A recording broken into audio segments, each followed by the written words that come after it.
والصلاة والسلام على نبينا محمد وعلى آله وصحبه أجمعين أما بعد. باب التيمم.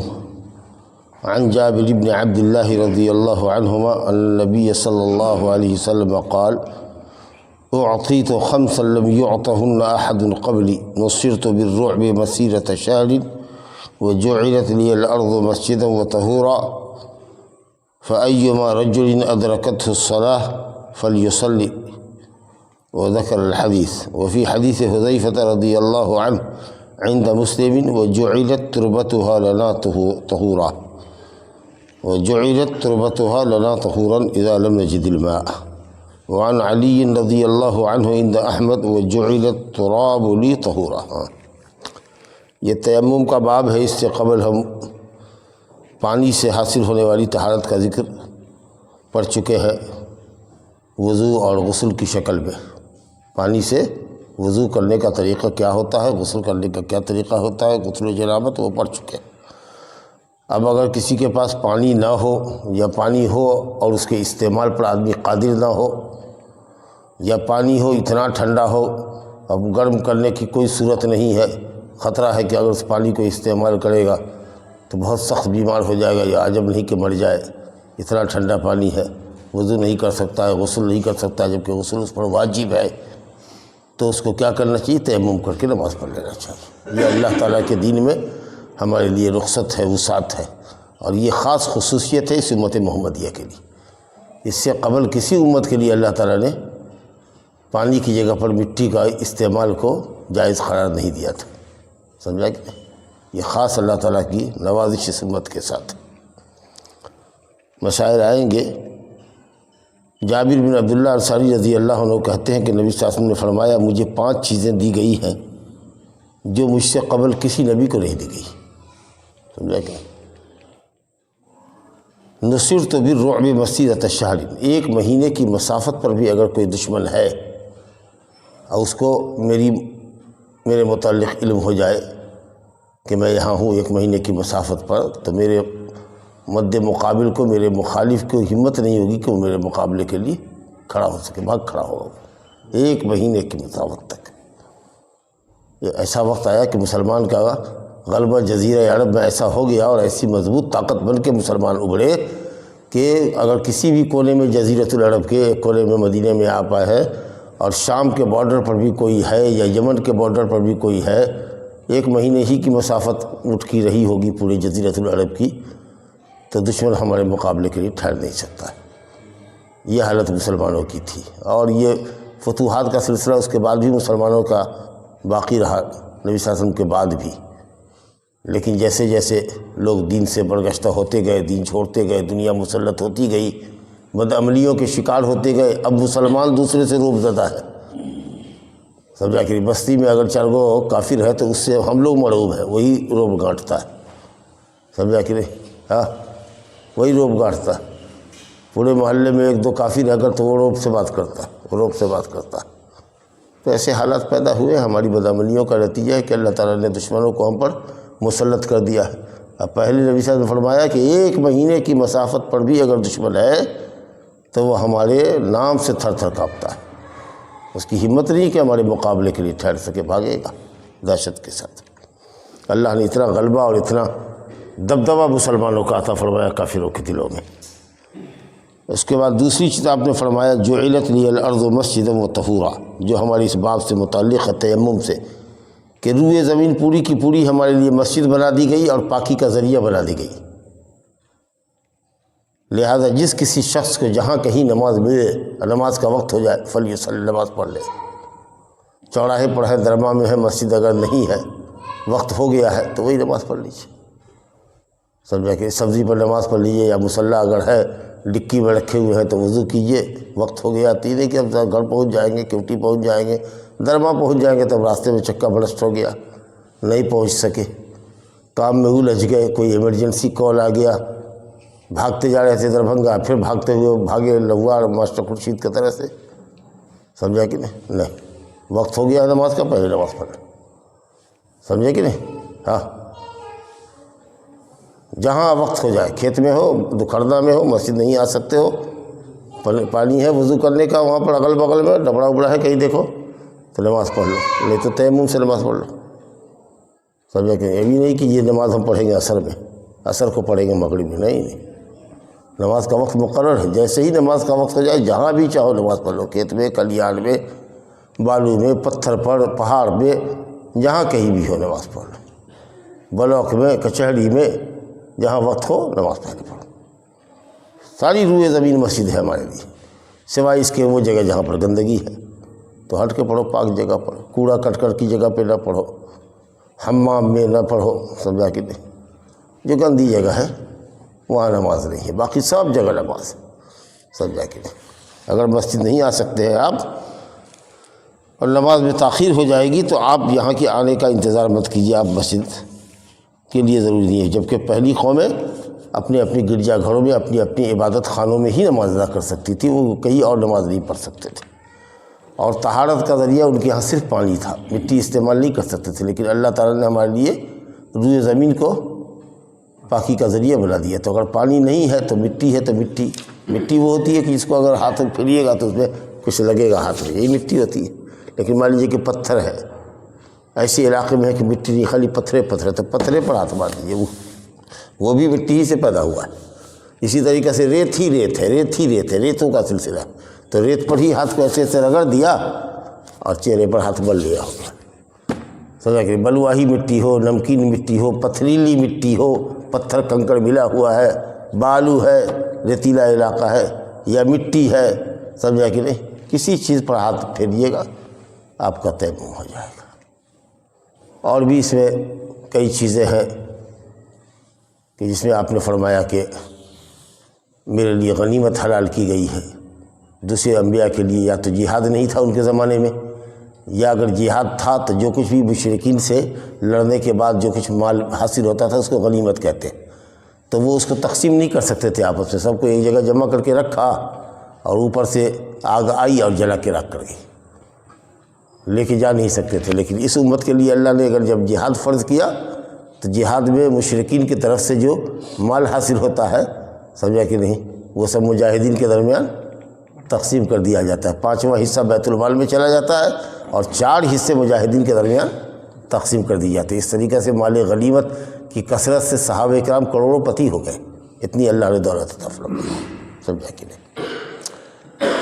تو ایک چیز وہ ہے کہ غنیمت کا مال حلال کیا گیا. اس کے بعد یہ ہے کہ صاحب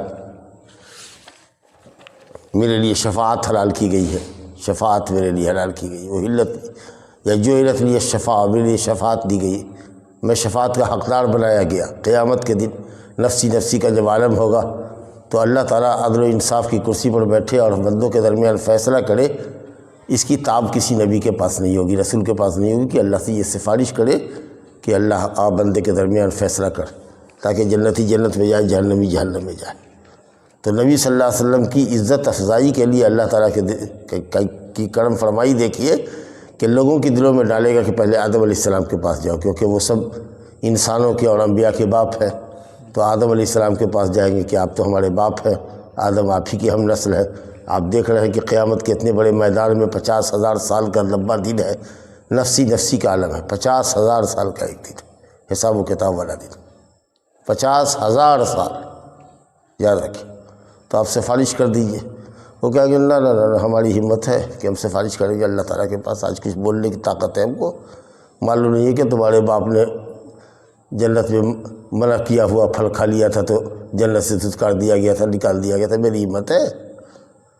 جاؤ نوح کے پاس جاؤ، وہ بڑے نبی تھے. نوح علیہ السلام کے پاس جائیں گے تو وہ بھی کہیں گے میری ہمت ہے. جب اللہ کا عذاب آیا تو میرا بیٹا خود کافر تھا، سمجھا کہ نہیں. تو ہم نے اللہ تعالیٰ سے سفارش کیا کہ اللہ میرے بیٹے کو بچا لے، میرا بیٹا ڈوب رہا ہے. تو اللہ کی ڈانٹ پڑی ہم پر کہ وہ تمہارا بیٹا نہیں ہے، تمہارا اہل نہیں ہے. لیس من اہلک، وہ تمہارا اہل نہیں ہے. تم مسلمان ہو، نبی ہو، تمہارا بیٹا کافر ہو، کیسے تمہارا اہل ہوگا؟ اے نوح، ہم نصیحت کرتے ہیں کہ جاہلوں جیسی باتیں نہ کرو. اب اس کے بعد بھی میری ہمت ہوگی. جاؤ ابراہیم خلیل اللہ علیہ کے پاس. حضرت ابراہیم اللہ بھی مختصر یہ ہے کہ وہ بھی مجبوری ظاہر کر دیں گے کہ نہ میری ہمت نہیں ہے اللہ تعالیٰ سے کچھ کہنے کی. تو وہ کہیں گے جاؤ حضرت موسیٰ کے پاس، وہ بنی اسرائیل میں سب سے بڑے نبی تھے. حضرت موسیٰ بھی کوئی اپنا عذر پیش کریں گے کہ نا میری بھی ہمت نہیں، وہ کہیں گے جاؤ عیسیٰ علیہ السلام کے پاس۔ عیسیٰ علیہ السلام اپنا کچھ عذر تو نہیں پیش کریں گے، لیکن کہیں گے کہ میری ہمت تو نہیں ہے، لیکن کوئی عذر نہیں پیش کریں گے، کہیں گے جاؤ سیدھے محمد صلی اللہ علیہ وسلم کے پاس۔ اتنے نبیوں سے ہو کر کے گزرے ہیں، تب یہاں آ کر کے اہمیت ظاہر ہو رہی ہے۔ اللہ تعالیٰ چاہتا تو دل میں بات ڈال دیتا کہ سیدھے محمد صلی اللہ علیہ وسلم کے پاس چلے جاؤ، اور وہاں جاتے تو آپ سفارش کر دیتے، لیکن وہ حالت پیدا نہیں ہوتی جو کہ اتنے سارے بڑے بڑے انبیاء کرام سے پوچھنے کے بعد اور ان کے عاجز ہو جانے کے بعد نبی صلی اللہ علیہ وسلم کی پوزیشن جب واضح ہوئی، کلاس میں سب لڑکا سے پوچھ لیجئے، جو لڑکا جانتا ہے نہ بولے، ایک ایک کر کے پوچھ لیجئے، کوئی لڑکا جواب نہ دے، ایک تو ہاتھ اٹھا وہ جواب دے تو اس کی اہمیت ہوگی۔ آپ پہلے ہی سے انگلی اٹھا لے گا تو کہے گا ہاں سر ہم نے بھی معلوم تھا، وہ کہے گا سر ہم نے بھی معلوم تھا، تو وہ اہمیت نہیں رہے گی۔ جی تو دیکھیے اللہ نے کیسے عزت تمام انبیاء کے درمیان نبی صلی اللہ علیہ وسلم کی بڑھائی۔ جب لوگ آئیں گے آپ کے پاس تو آپ نے کہا انا لہا، میں ہوں اس کا حقدار، میں اس کا حقدار ہوں، میں کرتا ہوں سفارش۔ اور اس کی تفصیل حدیث کے اندر آئی ہے، لمبی حدیث ہے، حدیث شفاعت کے آپ سر سجدے میں ڈالیں گے، روئیں گے، گڑ گڑائیں گے، خوب اللہ تعالیٰ کی تعریف کریں گے تو اللہ تعالیٰ کی اجازت ہوگی کہ کیوں رو رہے ہیں، اٹھائیے سر سجدے سے، مانگیے جو مانگتے ہیں، کہیے کیا کہتے ہیں، سفارش کیجیے، آپ کی سفارش قبول ہوگی۔ تب محمد صلی اللہ علیہ وسلم کہیں گے کہ اللہ تعالیٰ بندوں کے درمیان فیصلہ فرما۔ تو یہ شفاعت جو ہے اس کو شفاعت کبریٰ، سب سے بڑی شفاعت جو قیامت کے دن ہوگی، جس پر اللہ تعالیٰ فیصلہ فرمائے گا بندوں کے درمیان، یہ صرف نبی صلی اللہ علیہ وسلم کو حاصل ہے۔ اور اس کے بعد پانچویں چیز آپ نے فرمایا کہ مجھ پر اللہ تعالیٰ نے نبوت کے سلسلے کو ختم کر دیا، سمجھا؟ اور ہر نبی اپنی اپنی قوم میں بھیجا جاتا رہا، لیکن میں تمام انسانوں کی طرف، تمام روئے زمین کی طرف بھیجا گیا ہوں، دنیا بھر کے انسانوں کے لیے بلکہ جناتوں کے لیے بھی، جبکہ ہر نبی اپنی خاص قوم میں بھیجا جاتا رہا۔ نوح علیہ السلام اپنی قوم میں، ہود علیہ السلام اپنی قوم میں، صالح علیہ السلام اپنی قوم میں، شعیب علیہ السلام اپنی قوم میں، لوط اپنی قوم میں، موسیٰ علیہ السلام بنی اسرائیل میں، لیکن پوری روئے زمین کے لیے جہاں تک کہ دنیا میں آبادی ہوگی قیامت تک کے لیے انسان اور جنات کا نبی میں ہوں، اور مجھے پر اللہ نے نبوت اور رسالت کے سلسلے کو ختم کیا ہے۔ ختم بی النبیون، نبیوں کے سلسلے کو اللہ نے مجھ پر ختم کیا، میرے بعد کوئی نبی نہیں آئے گا، اور جو بھی نبوت کا دعویٰ کرے میرے بعد سمجھ لے گا کہ جھوٹا کذاب ہے، سمجھ گئے؟ یہ پانچ چیزیں حدیث میں بتائی گئی ہے، اس لیے کتاب والے نے مختصر کر دیا، کیونکہ ان کو تو صرف مسئلے سے مطلب اپنا مطلب تھا، جتنے سے مطلب تھا اتنا ہی پوائنٹ ذکر کیا کہ پوری روئے زمین ہمارے لیے مسجد اور پاکی کا ذریعہ بنائی گئی ہے، جہاں وقت ہو جائے نماز پڑھ لو، اور جہاں پانی نہ ملے گرد و پیش میں دیکھو کہ پانی نہیں ہے تو بس تیمم کر لو، اور مٹی پر کرو یا مٹی کے جنس کی کوئی بھی چیز، بالو، ریت، پتھر، جو بھی کچھ ہو، سرخی، چونا، سب چلے گا، سب زمین ہی سے نکلتا ہے۔ اگر کچھ نہیں ہے تو پیر ہے، کچھ نہیں ملا تو پیرے ہے، پیرے پر ایسے کر کے سمجھا کہ نہیں؟ ہاں کچھ اس میں لگے چاہے نہ لگے، سمجھا کہ اللہ تعالیٰ کی عنایت دیکھیے۔ تو یہ جو ہے تیمم، یہ بہت بڑی نعمت ہے اللہ تعالیٰ کی، اس امت کو حاصل۔ کب ہے تیمم؟ جب کہ آدمی کے پاس پانی نہ ہو، یا اتنا ہی پانی ہو اس کے پاس کہ وہ صرف پینے کے لائق ہو، پینے کی جوگی ہو، پینے کی مقدار میں ہے، اگر وضو کرے گا تو نہیں پی پائے گا، سفر میں ہے بیچارہ، سمجھا کہ نہیں؟ ہاں، یا پانی ہے لیکن اتنا ٹھنڈا ہے کہ وہ اس کو استعمال نہیں کر سکتا ہے، گرم کرنے کی سویدھا نہیں ہے اس کے پاس، سہولت نہیں ہے، بیمار ہو جائے گا، تو ان صورتوں میں جائز ہے آدمی تیمم کرے۔ تو یا تو خود آدمی بیمار ہو، پانی تو ہے گرم لیکن خود بیمار ہے، استعمال نہیں کر سکتا ہے، یا صحت مند ہے لیکن پانی نہیں ہے، یا پانی ہے تو اتنا ٹھنڈا کہ اس کے استعمال پر قادر نہیں ہے، یا بک رہا ہے پانی، خریدنے کے لیے پیسہ نہیں ہے۔ ہاں تو یہ سب اشاعت ہے، اسے فقہ کی کتابوں میں تفصیل کے ساتھ جزوی مسئلے، چھوٹے چھوٹے پوائنٹس آتے ہیں۔ جو موٹی بات تھی وہ یہی ہے کہ تیمم اللہ تعالیٰ نے اس کو پانی کا بدل بنایا ہے، اگر پانی نہ ملے تو تیمم کریں گے، سمجھا کہ نہیں؟ اور حدث اصغر اور حدث اکبر دونوں کے لیے کافی ہوگا وہی تیمم، سمجھا کہ نہیں؟ یعنی وضو آپ پر واجب ہے تب بھی، یا غسل آپ پر واجب ہے تب بھی، بس صرف یہ ہے غسل واجب ہے اور پانی نہیں ہے، یا جو شرائط بتائے ہیں بس جا کے جائیے نماز پڑھیے، سمجھ لیں۔ لیکن ہاں یہ مٹی پانی کا تو ہر جگہ بدل ہے، لیکن گندگی اگر جسم پر لگی ہوئی ہے، پیشاب پیخانہ لگ گیا ہے یا لنگی پر لگا ہوا ہے تو وہ مٹی سے رگڑنے سے صاف نہیں ہوگا، نہیں ہو جائے گا۔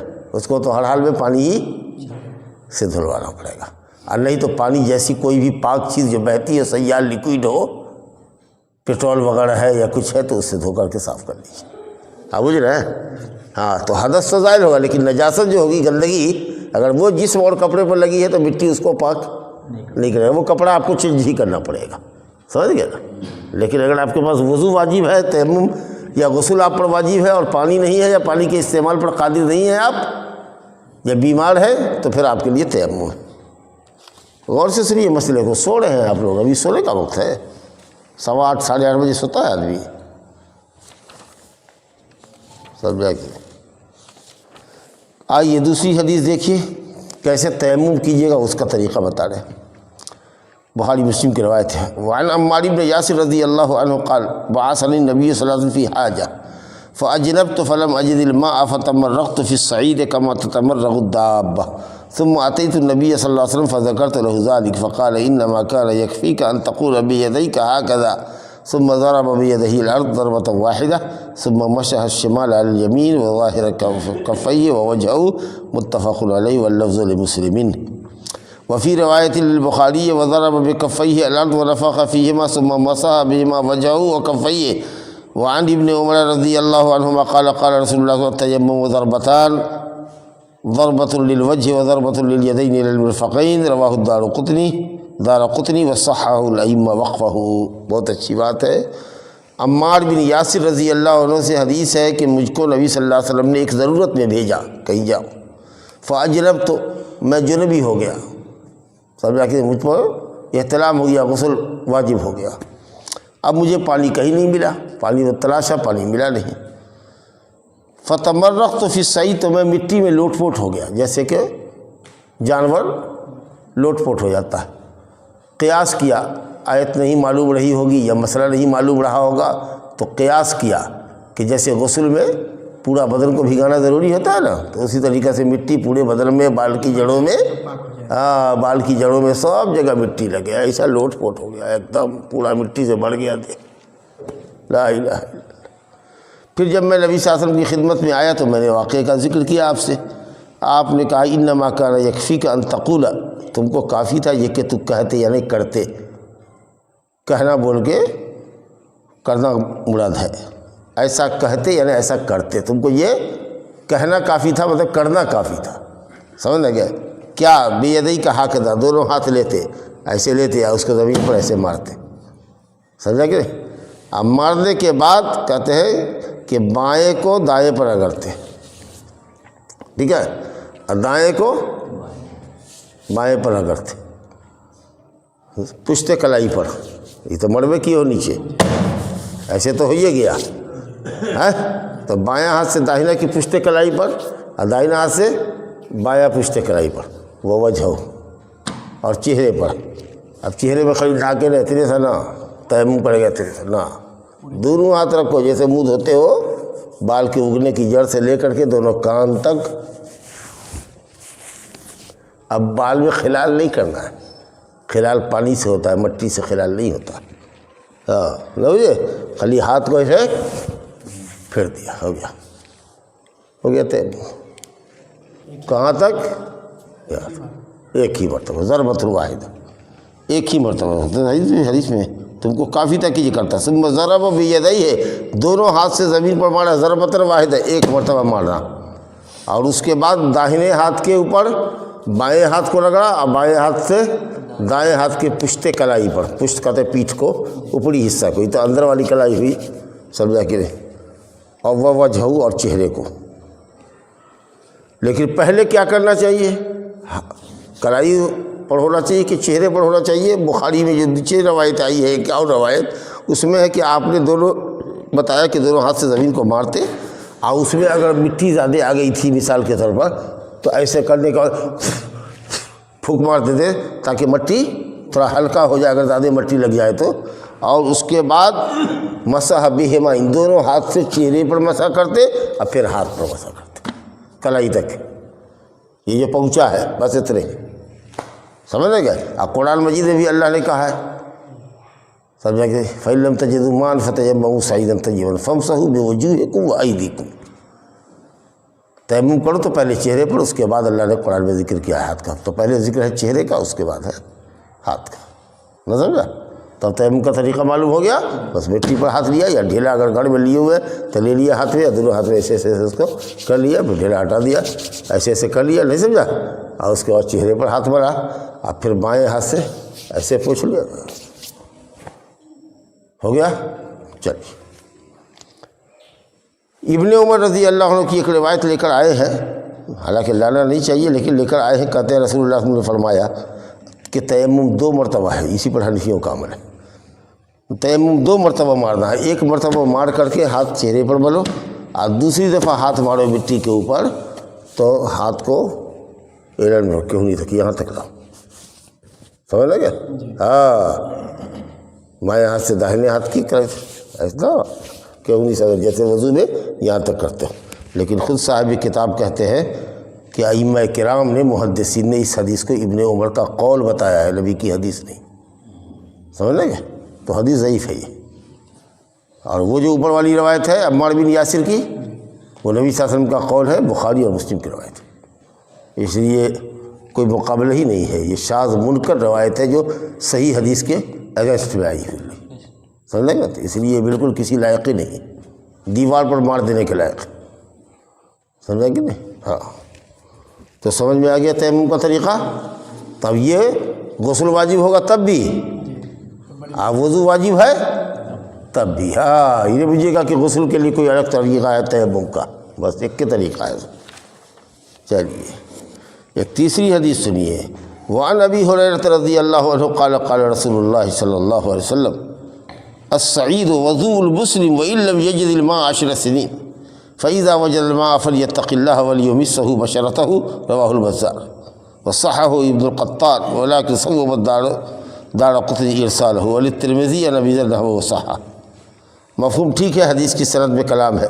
کہتے ہیں ابو ہریرہ رضی اللہ عنہ کہتے ہیں کہ نبی صلی اللہ علیہ وسلم نے فرمایا کہ پاک مٹی مسلمان کا وضو ہے، وضو مانے پانی، یعنی پانی کے قائم مقام ہے، پاک مٹی پانی کے قائم مقام ہے، اگرچہ آدمی 10 سال پانی نہ پائے، مبالغہ کے لیے ہے، 10 سال کیا 20 سال بھی نہ پاوے، 30 سال بھی نہ پاوے، صرف اس کو جو ہے سو ہر وقت کھانے پینے کے وقت میں 1 گلاس پانی دیا جائے پینے کے لیے، بس، اور پانی نہیں دیں گے، نہیں سمجھا؟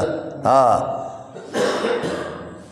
استنجا بھی کرو پتھر سے، پانی نہیں دیں گے، غسل کرنے کے لیے پانی تم کو نہیں دیں گے۔ مثال کے طور پر کوئی مجرم ہے جیل میں ہے، اس کو اسی طرح کی سزا ملی ہوئی ہے مثال کے طور پر، یا کوئی ایسی بیماری ہے جس کو یہ کہ صرف پانی تو پی سکتا ہے لیکن پانی جسم کے اوپر گرا نہیں سکتا مثال کے طور پر، تو جب تک کہ یہ عذر ختم نہیں ہوتا، یا جب تک کہ پانی نہیں ملتا، اگر پانی نہیں مل رہا ہے 10 سال تک، تو صرف تیمم سے ہی نماز پڑھتا رہے گا۔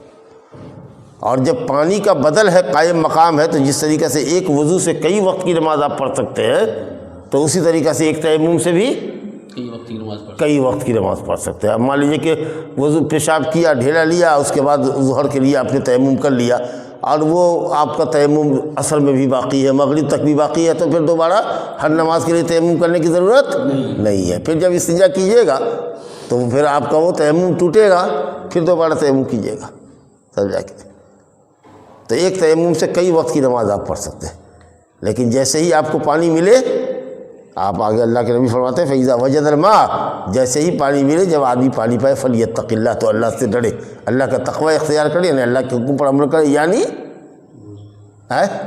وضو کر لے، وضو کر لے۔ ہو سکتا ہے کہ پانی پھر ختم ہو جائے گا، تو اس لیے ابھی وضو کر لو، یا غسل ابھی تک باقی ہے، 5 سال سے غسل نہیں کیے ہوئے ہو، تو جھٹ سے غسل کر لو قبل اس کے کہ پانی بہہ جائے، ختم ہو جائے، اور پھر بعد میں سمجھ میں آئے کہ پانی نہیں رہا۔ تو جیسے ہی پانی ملے، ابھی نہیں کہ ظہر آنے میں ابھی 2 گھنٹہ ٹائم ہے، پانی بچا لے، ہو سکتا ہے کہ جاؤ کہیں اور آ کر کے جیسے کتا منہ ڈال دے، ہو گیا معاملہ گول۔ جیسے ہی ملے فوراً اپنی طہارت حاصل کرنے کی کوشش کر لو اور اس کو دور کر لو، اور اپنے چمڑے کو پانی سے ٹچ کراؤ، سمجھا کہ نہیں؟ ایسے ہی روایت ترمذی میں ابو ذر سے بھی ہے، اور ترمذی نے حدیث کو صحیح کہا ہے، سمجھا؟ جیسے ہی پانی کو پاؤ فلیتق اللہ۔ تو اب اگر آپ سے یہ کہے کہ صاحب آدمی نماز پڑھ رہا تھا تیمم سے، پانی نہیں ملا، چاروں طرف کھوجا، لیکن مان لیجیے کہ کسی نے پانی لا کر کے رکھ دیا بالٹی، سمجھا کہ نہیں، یا یہ کہا کہ جا وہ آپ اس اونچائی پر ہیں، اس کے سائڈ میں تو پانی کا گڑھا تھا، کسی نے کہا دیا یا پانی لا کے دے دیا، اور نماز میں ہیں آپ، تب کیا کریں گے؟ نماز پڑھ لیں گے تیمم کے ذریعے کہ نماز توڑ دیں گے؟ دونوں طرح کی بات ہے۔ کچھ لوگوں نے کہا کہ جس وقت اس نے نماز شروع کیا تھا اس وقت وہ معذور تھا، سمجھا، معذور تھا، لیکن ٹھیک ہے معذور تھا اس وقت، اور اب کہ تیسری رکعت میں اب یہاں جب پانی ملا ہے تو معذور نہیں ہے، تو اس کا مطلب یہ کہ دو رکعت جو اس نے پڑھا ہے اس وقت تک وہ معذور تھا، دو رکعت اب جو پڑھے گا تو معذور نہیں رہے گا تب، اور نماز تو ایک ہی ساتھ شروع ہوتی ہے تکبیر سے لے کر سلام تک، سمجھا کہ نہیں؟ تب کیا کریں گے؟ اور حدیث کڑی کہ فَإِذَا وَجَدَ الْمَاءَ، جب پانی پائے اللہ کے حکم پر عمل کرتے ہوئے پانی فوراً استعمال کرے، تو اسی لیے انشاءاللہ صحیح قول یہ کہ نماز توڑ دے، نماز توڑ دے۔ تیسری رکعت میں چوتھی رکعت میں بھی تحیات میں ہے، اور سلام پھیرنے سے قبل کسی نے کہہ دیا کہ میاں یہ پانی ہے، یہ ایک بالٹی پانی آپ کے لیے رکھ دے رہا ہوں، اصل میں وضو کیجیے گا، اور آپ کو معلوم ہے کہ آپ تیمم سے نماز پڑھ رہے ہیں، تو تشہد میں بھی آپ اٹھ جائیے، جا کے وضو کیجیے، اگر آپ پر غسل واجب ہے تو غسل کیجیے، پھر وضو کیجیے، پھر نماز پڑھیے، سمجھا؟ لیکن ہاں نماز پڑھ کے فارغ ہو چکے ہیں بھیا، تیمم سے نماز پڑھ کے فارغ ہو چکے ہیں، اور اس کے بعد کسی نے لا کر کے پانی دیا، اور ابھی ٹائم ہے، ابھی ظہر 1 گھنٹہ ہے، عصر 1 گھنٹہ ہے، نہیں سمجھا؟ نماز پڑھ چکے ہیں تیمم سے، اور اب کوئی پانی دے رہا، تو کیا دوبارہ نماز لوٹاوے کہ کیا کرے؟ اب اس کا جواب حدیث میں دیکھیے۔ جو بات میں نے کہی تھی وہ تو حدیث میں نہیں تھا، وہ تو مسئلہ استنباط کیا ہے علماء نے، وہ بتایا کہ آدمی اگر تیمم سے نماز پڑھ رہا ہو اور پانی پر نظر پڑے یا کوئی پانی دے دے تو کیا کرے؟ نماز مکمل کرے تیمم کی حالت میں کہ نماز توڑ دے؟ تو صحیح قول یہ کہ توڑ دے گا، اب پڑھی ہوئی نماز باطل ہو جائے گی۔ ہاں اور کیا، توڑنے کا مطلب کیا ہوا؟ ہاں شروع سے پڑھے گا، لیکن اگر نماز پڑھ چکا ہے اور تب کسی نے پانی لا کے دیا تو حدیث دیکھیے۔ وعن ابی سعید الخدری رضی اللہ عنہ قال خرج رجلان فی سفر فحضرت الصلاة وليس معهما ماء فتيمما سعيدا طيبا فصليا ثم وجد الماء في الوقت فأعاد أحدهما الصلاة والوضوء ولم يعد الآخر ثم أتى رسول الله صلى الله عليه وسلم فذكر ذلك له فقال للذي لم يعد أصبت السنة وأجزأتك صلاتك وقال للآخر لك الأجر مرتين رواه أبو داود والنسائي۔ ابو سعید خدری رضی اللہ عنہ کہتے ہیں کہ 2 شخص سفر میں نکلے، نماز کا وقت ہو گیا، ان دونوں کے ساتھ پانی نہیں تھا، دونوں نے پاک مٹی سے تیمم کر کے نماز پڑھ لی، جب دونوں نماز سے فارغ ہو گئے پھر نماز کے وقت کے رہتے ہوئے ہی، نماز کا وقت رہتے ہوئے ہی دونوں کو پانی بھی مل گیا، سمجھا؟ تو ایک شخص نے نماز اور وضو کو پلٹایا، یعنی وضو کیا پھر نماز کو اپنا دوبارہ سے پلٹایا، اور دوسرے نے نہیں پلٹایا، پڑھ چکا تو پڑھ چکا۔ جب دونوں نبی صلی اللہ علیہ وسلم کی خدمت میں حاضر ہوئے اور دونوں نے واقعہ ذکر کیا تو آپ نے اس شخص سے جس سے نماز پلٹایا نہیں تھا، آپ نے کہا اصبت السنہ، تم نے سنت پر عمل کیا اور تمہاری نماز کافی ہو گئی، اور جس دوسرے نے لوٹایا تھا اس کو کہا کہ تم کو 2 اجر ملے گا، دوہرا اجر ملے گا۔ اجتہاد دونوں نے کیا اپنے اپنے طور پر، ان کا بھائی ہم جس وقت نماز شروع کیا نماز کے ختمی تک ہم کو پانی ملا ہی نہیں، تو اب کیا کرنا نماز کو پلٹانا؟ اس نے سوچا کہ اچھا ابھی وقت ہے، کیا لگتا ہے، سمجھا کہ نہیں، ہاں چلتے ہیں 1 مرتبہ اور نماز پڑھ لیتے، تو 2 مرتبہ محنت کیا تو 2 مرتبہ کا ثواب ملا اس کو، سمجھا کہ نہیں۔ آج جس نے کیا آپ نے کہا کہ تم نے سنت اختیار کی اور تمہاری نماز کافی ہوئی، تو دونوں میں اچھا کون رہا؟ ڈبل والا پلٹا لیا نہ، وہ شخص جس کے عمل کو نبی صلی اللہ علیہ وسلم نے کہا کہ تم نے سنت کیا۔ اب نبی صلی اللہ علیہ وسلم کے سنت سے اچھا کیا ہو سکتا ہے؟ جس کو نبی صلی اللہ علیہ وسلم نے کہا تم نے سنت پر عمل کیا، اس کو نہ مجھ میں آئے کہ اس کے دودھ کاہے کو اسکت یا ہم پڑھ رہے ہیں دوبارہ کر رہے تو جا تو دوبارہ اگر کر لیے تو بڑا اجتہاد اگر یہی کہتا ہے کہ دوبارہ کر لیے تو چل اللہ تعالیٰ نے دے دیا۔ اب جب آپ کو یہ مسئلہ معلوم ہو گیا تو اب سنو یار، تو اب اگر آپ کو مسئلہ اب معلوم ہو گیا تو اب آپ کو اگر آپ اور یہ دونوں جا رہے ہیں اور پھر یہی کیفیت آپ کے ساتھ بھی ہو اور اب آپ دہرائیے گا، یہ بچہ نہیں دہراوے گا تو آپ کو دوہرا اجر ملے گا کہ نہیں ملے گا؟ جاننے کے بعد کہاں ملے گا؟ نہیں ملے گا۔ جواب آپ صحیح دیا کہ نہیں ملے گا. وہ تو دونوں نے اجتہاد کیا تھا. تو نبی صلی اللہ علیہ وسلم نے کہا کہ چلو نہیں معلوم تھا، اجتہاد کیا، 2 مرتبہ پڑھ لیا تو دوہرا. جب نبی نے کہہ دیا کہ نہیں سنت ہے وہی کہ صاحب نماز کو پلٹانا نہیں ہے، کافی ہو گیا، تو اب اجتہاد نہیں ہے. اب جب نبی کی سنت آ گئی کہ نہیں بھائی ہو گئی نماز آپ کی، تو اب اگر کوئی پلٹاتا ہے یہ سمجھ کر کے کہ ہم کو دوہرا اجر ملے گا، تو دوہرا اجر نہیں ملے گا، بلکہ ہو سکتا ہے کہ گناہ ہو جائے سنت کی خلاف ورزی کرنے سے. اب سمجھ میں آیا، سمجھا نا؟ دماغ کھول کے درس میں بیٹھنے سے یہی فائدہ ہوتا ہے. چلیے 2-3 حدیث اور ہے، چھوٹی سی سمجھ لیجیے، یہ مسئلہ ختم ہے، باب ختم ہے. وعن ابن عباس رضی اللہ عنہما فی قولہ تعالی وَإِن كُنتُم مَرْضَىٰ أَوْ عَلَىٰ سَفَرٍ قَالَ إِذَا كَانَتْ بِالرَّجُلِ الْجَرَاحَةُ. ابن عباس رضی اللہ عنہ ایک آیت کی تفسیر بتا رہے ہیں کہ اگر تم مریض ہو یا سفر میں ہو اور پانی نہ پاؤ تو پاک مٹی سے تیمم کر لو. یہ قرآن کی آیت ہے. کہتے ہیں اگر کسی شخص کو زخم ہو، اللہ کے راستے میں زخم لگا ہے، تیر تلوار کہیں لگا ہوا ہے مثال کو، یا کئی جگہ اس کے زخم ہے، دمل ٹائپ کا نکلا ہوا ہے، اور وہ آدمی جنوبی ہو جائے، سمجھا، غسل کرنا اس پر لازم ہے. اب مان لیجئے کہ یہ پورا ہاتھ اس کا جو ہے زخمی ہے، یا پورے ہاتھ پر یہاں سے لے کر کے مرہم پٹی کیا ہوا ہے، سمجھا. تب ایسی صورت میں کیا کرے گا؟ اور اس کو ڈر ہے کہ اگر وہ غسل کرے گا تو مر جائے گا، سمجھا. تو کیا کرنا ہے؟ فاتقوا اللہ ما استطعتم. قرآن کا حکم ہے کہ جس حد تک اللہ کے حکم پر عمل کر سکتے ہو اسی حد تک عمل کرو، سمجھا. تو کیا کرے گا؟ وہ تیمم کر لے گا، تیمم کر کے نماز پڑھے گا. لیکن اگر اس ہاتھ کو بانچ کر کے ہٹا کر کے سر پر پانی ڈلایا جائے، داہنے ہاتھ سے استعمال کیا جائے، یا داہنا ہاتھ اگر پلاسٹر لگا ہوا ہے تو بائیں ہاتھ سے استعمال کیا جائے، کوئی تعاون کرنے والا ہے جو پانی گرا دے، بہا دے، نہ سمجھا، پورے جسم کو اس کا نہلا دے، دھولا دے، ایک ہاتھ سے وہ جہاں تک ہاتھ جاتا ہے کچھ حصے میں وہ دھو دے، نہ سمجھا. تو اور یہ جو حصہ ہے، یہ جو الگ کر کے رکھے ہوا ہے، اس کے اوپر تر ہاتھ سے، ہاتھ میں پانی لیا، پانی جھاڑ دیا، اور جیسے سر پر مسا نہ کرتے ہیں ویسے اوپر سے مرہم کے اوپر سے جو بینڈیج بندھا ہوا ہے ہو گیا. سمجھ میں آیا؟ صرف مسح کر لینا. لیکن اب اتنا مطلب یہ ہے کہ چھونے تک نہیں دیتا، یعنی اس کے اوپر بھی وہ ہاتھ کو آہستہ آہستہ گزرنے بھی نہیں دے رہا ہے. اتنا مطلب یہ ہے کہ پریشان کا معاملہ ہے. تب کیا کرے گا؟ بقیہ تو تمام جسم کو دھو چکا، یا اس کی بیوی نے، بچے نے اس کو نہلا دیا. اب یہ جو ہاتھ ہے ظاہر ہے کہ دھو تو نہیں سکتا ہے، تو تر ہاتھ اس پر گزار سکتا ہے، مسح کر سکتا ہے؟ پوچھتے ہیں. تو آپ کہیں گے ہاں کر سکتا ہے، تو کہیں گے کہ کرو، یہی تم پر واجب. اگر نہیں کر سکتا ہے تو اس کے بدلے میں تیمم کر لو. آیا مجھے بات؟ اب یہ تیمم کے باب سے اب آپ کی مطابقت ہوئی تیمم سے.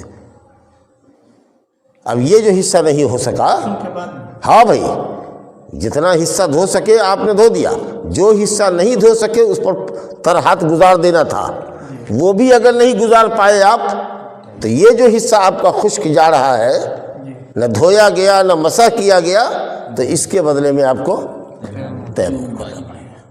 مجھے بات آئی؟ چلیے یہی حال ہوگا وضو میں. مان لیجئے کہ یہاں سے آپ کا ہاتھ زخمی ہے، اس پر بینڈیج باندھ دیا گیا، نہ سمجھا، بڑے آرام سے اپنے ہاتھ ایسے اٹھایا اور کسی نے پانی یہاں سے گرایا اور ہاتھ سے آپ کو دھلا دی.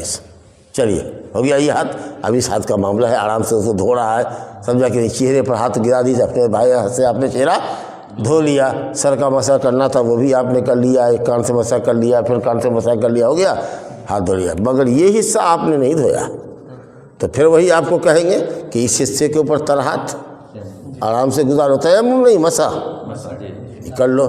اگر وہ بھی مسح نہیں کرو گے تر ہاتھ سے، تب کہیں گے کہ اس کے بدلے میں تیمم کرنا پڑے. جو حصہ دھو سکتے تھے اس کو دھونا ہے وضو میں یا غسل میں، اور جو حصہ دھونے سے رہ جائے تو اس پر مسح کرنا ہے. نمبر 2، اگر مسح نہیں کر سکے تو تیمم کرنا. نوٹ کر لیجیے، جا کے پوچھیے، کوئی بڑی صاحب سے مسئلہ پوچھے گا، منہ بابے گا، اتنا باریک آپ کو کہاں سے مسئلہ معلوم ہوا اس. وعن علی رضی اللہ عنہ کہتے ہیں کہ ان کسرت احدی زندیہ، میری ایک ٹانگ ٹوٹ گئی، ایک ران ٹوٹ گئی. تو میں نے رسول اللہ سے پوچھا تو آپ نے کہا کہ پٹی پر مسح کر لو، پٹی پر مسح کر لو۔ پوری پٹی لگی ہوئی ہے، پورا پھیلا ہوا پلاسٹر، پورا کمر، آدھا کمر سے لے کے پورا ہے پلاسٹر، سمجھا؟ ہاں، غسل جنابت فرض ہے تو ٹھیک ہے، جو حصہ باقی حصہ ہے تو بیوی کے تعاون سے آپ اپنا غسل کیجیے، اور یہ جو حصہ آپ کا ہٹا ہوا ہے، رکھا ہوا ہے، اس کے اوپر طہارت علی تو تیمم کیجیے، سمجھا؟ ایک آدمی، حضرت جابر بن عبداللہ کہتے ہیں، سند میں ضعف ہے، کہتے ہیں کہ ایک آدمی اس کے سر میں چوٹ لگی تھی، زخم ہو گیا تھا، غسل کر لیا اس نے، اب غسل جو کیا تو سیپٹک ہو گیا، مر گیا وہ، سمجھا کہ نہیں؟ تو آپ نے کہا ہے کافی تھا کہ تیمم کر لیتا، جب اتنا خطرہ تھا کہ مر جائے گا تو تیمم کر لیتا، کافی تھا، اور اپنے زخم کے اوپر پٹی باندھ لیتا اور اس کے اوپر مسح کر لیتا، اب باقی سارے جسم کو دھو لیتا۔ لیکن اگر جسم کے اوپر پانی بھی کہیں بہانے سے اس کی بیماری بڑھ جاتی تھی تو صرف تیمم کر لیتا۔ اب اس سے آگے کیا، سمجھا کہ نہیں؟ یا کسی شخص سے اس نے پوچھا، بعض روایت میں ہے کہ کسی شخص سے پوچھا کہ کیا کرے، کہ نا وہ تیمم تو تب ہے جب پانی نہ پاؤ، ہی نہ سمجھ اس کی بیمار ہے مر جائے گا، سمجھا کہ نہیں؟ ٹھنڈی رات ہے، غسل کرنے کی بات ہے، جواب دے دیا، آپ بہت بگڑے۔ آپ نے کہا کہ بغیر علم کے جواب کیوں دے دیا تم نے؟ تم لوگوں نے مسئلہ کیوں دیا ہے؟ بغیر علم کے فتویٰ دیتے ہو، چپ رہتے کہ ہم کو نہیں ہے مسئلہ معلوم، اب تم لوگوں نے تو کہہ دیا، تم لوگوں نے اس کو مار ڈالا، اللہ تعالیٰ تم لوگوں کو مار ڈالے، غصے کا اظہار فرما رہے ہیں، یہ جواب دیا جاتا ہے؟ تو اس کو پوچھے کہ کیا کرو گے، پانی گرا سکتے ہو؟ ارے زخم ایسے پھٹا ہوا ہے، کھلا ہوا ہے، پانی اندر جائے گا نہ، مرہم پٹی ہے نہ کچھ ہے، بتائیے تو، اور اوپر سے سر سے نہا لیس، تو نہانا تھا کہ بڑھیا، لا الہ الا اللہ، سمجھ گئے؟ ہاں، اور آخری حدیث ہے، ابن عباس رضی اللہ عنہ کہتے ہیں کہ سنت یہ ہے کہ آدمی ایک تیمم سے ایک کے نماز پڑھے اور پھر دوسرے تیمم سے دوسری نماز پڑھے۔ علامہ ابن حجر کہتے ہیں کہ دار قطنی روایت کیا ہے ابن عباس کی، لیکن انتہائی کمزور سند ہے، یہ خود کہتے ہیں کہ انتہائی کمزور سند ہے۔ بعض علماء نے کہا کہ اس کو ذکر ہی نہیں کرنا چاہیے تھا، جب پانی کا بدل آپ کہہ رہے ہیں اس کو، نبی صاحب نے فرمایا کہ السعید الطیب، پاک مٹی، وضوء المسلم، مسلمان کا وضو ہے، وضو والے پانی، تو جب پانی ہے تو ایک مرتبہ جب آدمی وضو کرتا ہے تو وہ وضو ظہر کا وضو عصر میں رہا، مغرب میں رہا، عشاء تک رہا، تو تیمم کا بھی یہ حال ہوگا، ہر نماز کے تیمم کی کیا ضرورت ہے؟ ایک آدمی جنوبی ہے اور جنابت صبح میں اس کو ہوئی ہے، اس کو تیمم کیا، اب دن میں بھی پانی کے استعمال پر وہ قادر نہیں ہے، تو وہ وضو اگر اس کا ہے تو جب تک جنابت نہیں دوبارہ ہوگی تب تک وہ جنوبی وہ تیمم آپ کافی ہے اس کا۔ ہاں، پھر پیشاب پخانہ لگے گا، تیمم ٹوٹے گا اس کا، پھر تیمم کرے گا، لیکن یہ کہ ہر نماز کے لیے تیمم یہ بالکل نہیں، بالکل نہیں۔ ھذا وباللہ التوفیق، وصلی اللہ علی نبینا محمد وآلہ وصحبہ اجمعین۔ چلیے پورا باب آپ کے تیمم کا ختم۔